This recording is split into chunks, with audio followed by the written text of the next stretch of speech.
Assalamualaikum warahmatullahi wabarakatuh. Alhamdulillahirrabbilalamin. Ya Allah, terima kasih atas segala nikmat yang Kau berikan, kesehatan, panjang umur, dalam kesehatan yang lengkap semua, dan rezeki yang Allah berikan, kelengkapan segala nikmat dari Allah Subhanahu wa taala. Salawat dan salam kepada Nabi Muhammad sallallahu alaihi wasallam. Allahumma shalli ala Muhammad wa ala ali Muhammad. Insya Allah hari ini kita akan diskusi terkait dengan sepupu. Apakah sepupu itu mahram atau bukan mahram? Karena banyak pandangan dari masyarakat kita yang menganggap bahwa sepupu adalah mahram kita, sehingga kita bisa berdua-duaan, bahkan bisa satu rumah berduaan dalam rumah, terus bahkan menunjukkan aurat. Karena kita menganggap bahwa itu saudara, sebagaimana saudara kandung kita. Oleh karena itu kita akan bahas terkait dengan sepupu ini, apakah dia memang termasuk kepada mahram. Kalau di beberapa daerah, di tempat kami di Sumatera Utara, lebih tepatnya ya di Sumatera Utara, itu ada yang namanya pariban ya. Pariban berarti anaknya bibi dan anaknya paman. Jadi anaknya bibi dan anaknya paman menikah, itu boleh. Tapi anak sesama bibi dan anak sesama paman, yaitu sepupu di antara bibi, di antara paman punya anak, nah, itu nggak bisa. Dalam pandangan di daerah kami, yang boleh itu adalah perparibanan antara paman dan bibi punya anak, ya anak mereka yang boleh dinikahkan. Lalu saya tanya dengan teman saya yang ada di sini, teman yang ada di sini. Mereka juga mengatakan bahwa mereka juga mengatakan bahwa boleh menikah antara anak bibi dan anak paman, gitu ya. Kenapa? Karena kalau paman kan masih membawa fam, kalau bibi sudah membawa fam lain atau membawa marga lain, berarti nasabnya sudah tercampur, maka boleh. Lalu bagaimana di dalam Islam? Di dalam Islam sendiri kita ketahui bahwa ayah itu menurunkan nasabnya secara totalitas kepada anak-anaknya. Apa nasab dari seorang ayah, itu nasabnya itu ada pada paman kita, sehingga kita tidak boleh menikah dengan paman. Sedangkan paman yang sudah menikah, paman kandung yang sudah menikah dengan wanita dari keluarga lain, lalu melahirkan anak, nah, anaknya itulah yang kita anggap sebagai sepupu. Itu sudah tercampur nasabnya. Kelahiran dari sepupu itu dikarenakan percampuran nasab antara paman dan perempuan lain. Dan ayah pun bercampur nasab dengan perempuan lain yang disebut dengan ibu. Ibu kita, ibu. Nah, itu. Mari sebenarnya pada dasarnya ya, dalam Islam itu sendiri, kita to the point saja ya. Dalam Islam itu sendiri, sepupu itu adalah baik dari sepupu jalur ayah maupun jalur ibu, sesama bibi atau sesama paman atau bibi dan paman, itu hukumnya sama saja. Hukumnya sama saja. Karena pada dasarnya di antara sesama bibi itu mereka sudah menikah dengan keluarga lain, laki-laki lain, itu sudah tercampur nasab pada anaknya. Karena sudah tercampur nasab, maka kita boleh menikahinya.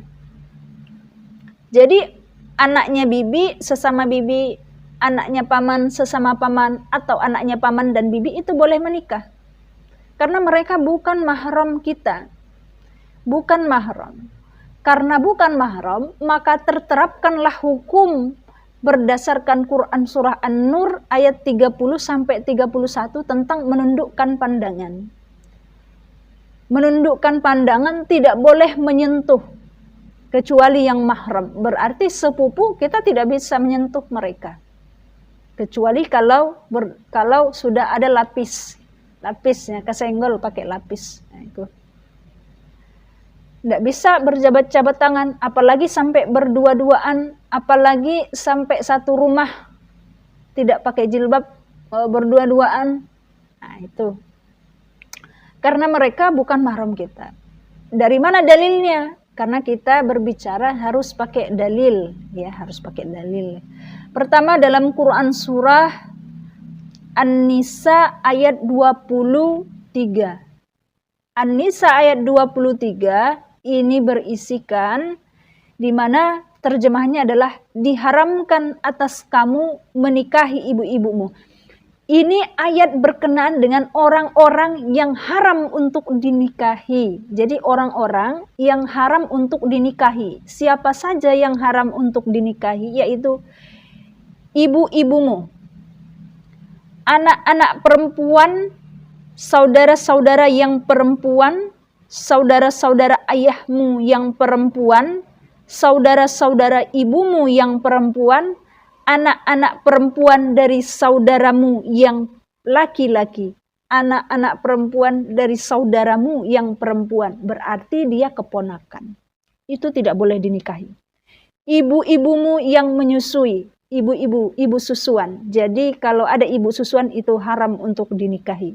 Saudara-saudara sepersusuan, berarti ibu susu kita punya anak, maka anaknya tidak boleh untuk kita nikahi. Ibu-ibu istrimu, ibu mertua, itu tidak boleh dinikahi. Ibu-ibunya istri, itu enggak boleh, tidak boleh dinikahi. Anak-anak perempuan dari istri-istrimu, yang dalam pemeliharaanmu. Jadi yang sebelumnya kan sudah dibilang, anak perempuan tidak boleh dinikahi. Yang terakhir disebut lagi, anak perempuan yang dalam pemeliharaanmu. Anak-anak perempuan istri-istrimu, bukan anakmu. Bukan anakmu, anaknya istrimu. Anak-anak perempuan istrimu yang dalam pemeliharaanmu, artinya anak tiri, itu tidak boleh dinikahi.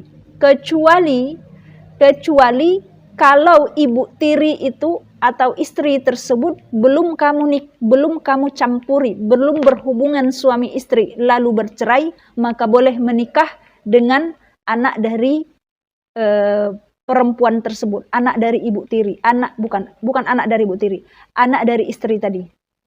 Anak tiri. Jadi anak tiri itu hanya boleh dinikahi kalau ibunya belum dicampuri, belum berhubungan suami istri. Hanya saja tidak etis, kurang etis kita saja menikahi mantan istri dari saudara laki-laki kita, kayak kurang etis, apalagi itu mereka berpisah karena perpisahan hidup, bukan perpisahan kematian. Kalau perpisahan hidup yaitu bercerai lalu kita nikahi, nah itu kurang etis. Takutnya nanti sakit hati ibunya.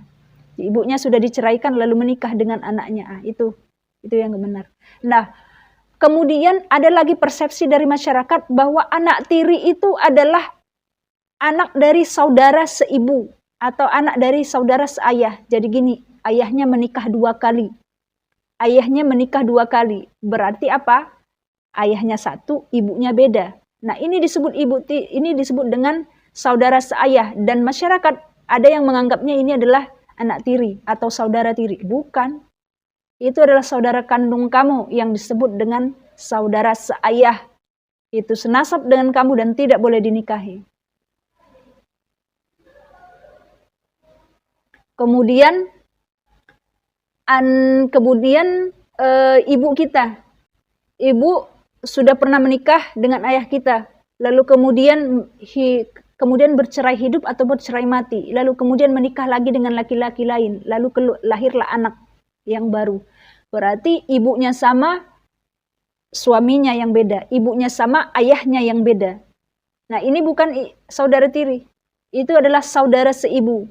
Bahkan di dalam Quran surah An-Nisa ayat 11-12 tentang kewarisan, mereka dapat warisan. Saudara seibu dapat 1/6. Kalau lebih dari satu saudaranya, maka dapat 1/3.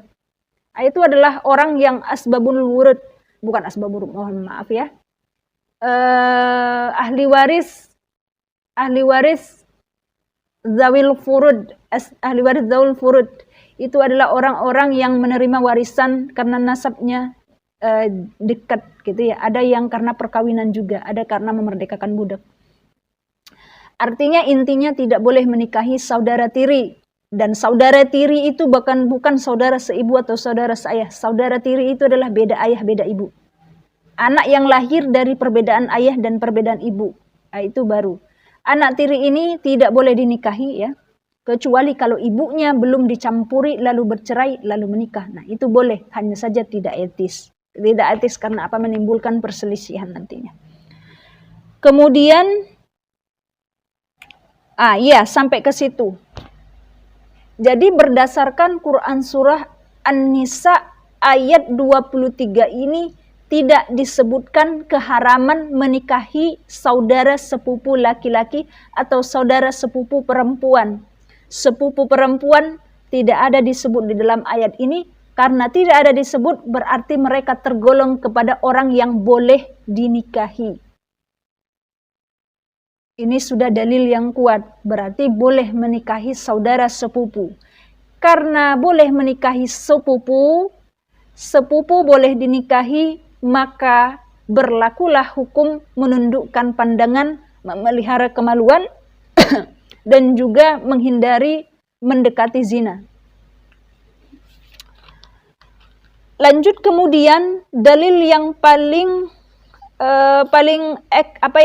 eksplisit ya, secara terang-terangan menyebutkan tentang hal tersebut itu pada Quran surah Al-Ahzab ayat 50.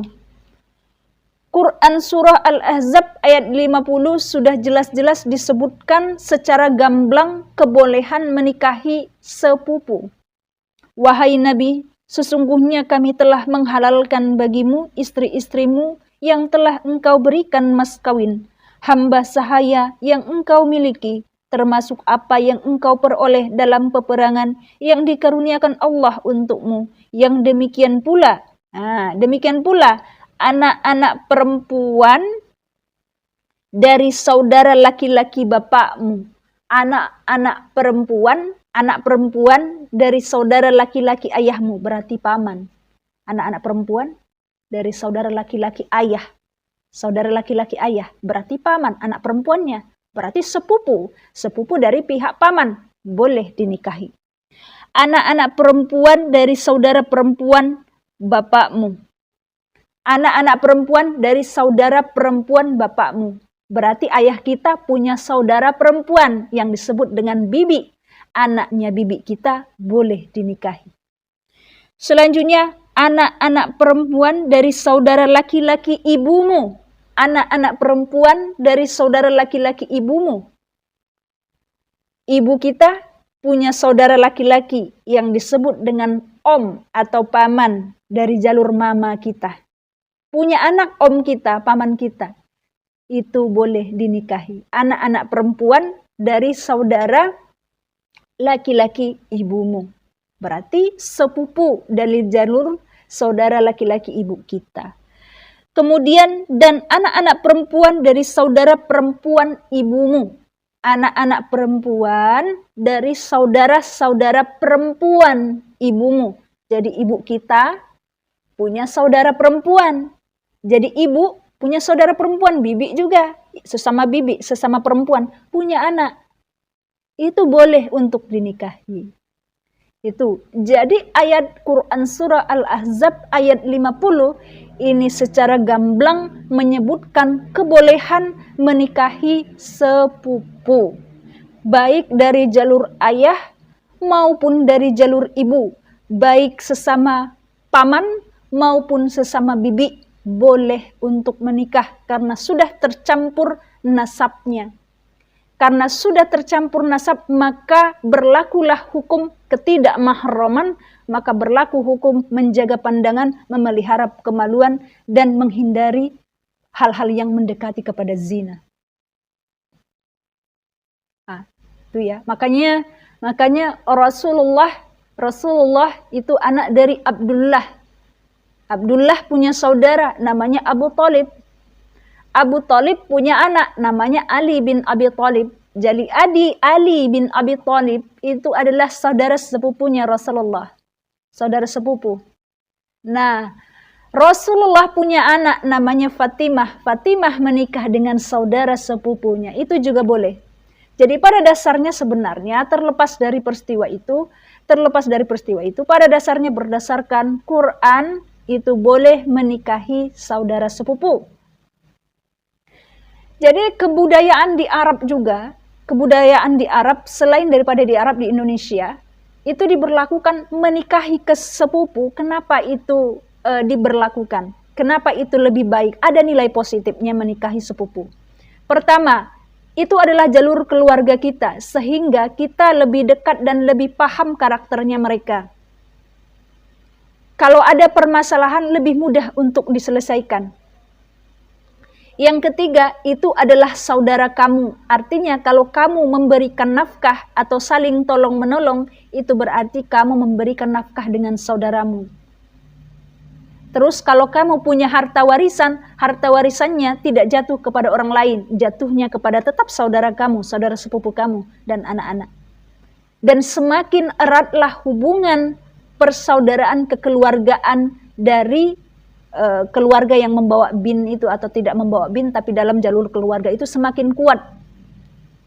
Biasanya yang kuat itu hubungan persaudaraan itu antara sesama paman.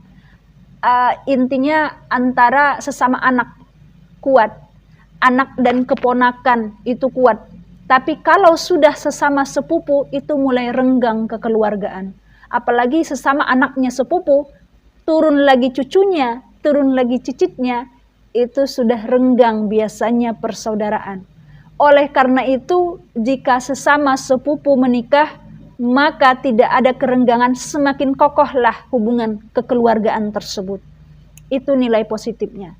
Tapi nilai negatifnya adalah kalau anak dari sepupu kita itu bukan seorang yang punya visi yang sama dengan kita, lalu terjadi perselisihan. Nah itu ini sangkaan negatifnya suzon ya.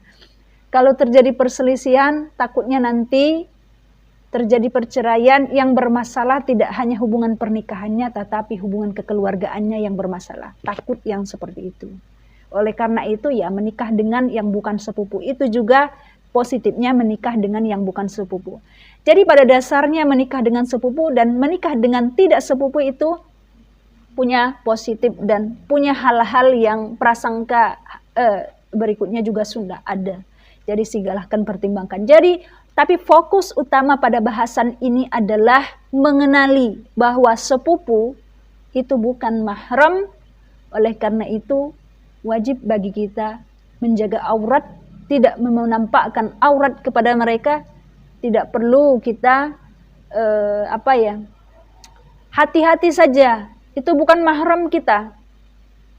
Jatuhnya zina nanti. Zina mata, zina apa gitu ya. Apalagi berdua-duaan, berkhalwat, sampai bonceng-boncengan, pergi berduaan, pergi keluar kota jauh-jauh. Apalagi satu rumah berdua. Itu hati-hati. Itu bukan mahram kita.